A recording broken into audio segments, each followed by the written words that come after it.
Tapi gatal tangan juga nak ambil. Try tengok lu apa barang ni.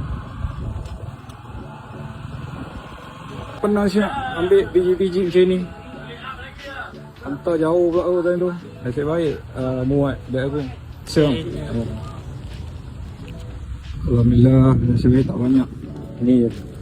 Beg aku ni aku dah adjust ni ya. Untuk bagi space dalam move punya.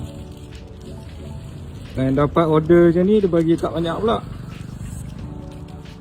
Ya, dia hantar lu.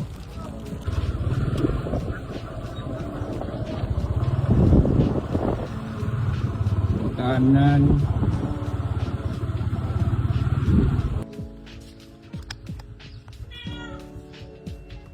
Duduk dia mah. Okey. Okay. Terima kasih. Ya, sama. Tak ada aja Uno. Hantar sini. Tengok hantar dapat apa. Total aku dapat RM11.84.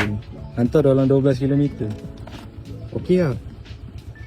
Sedap lah order ni. Sebab priority tu order dia. Kalau tak priority aku rasa dapat RM4 ni.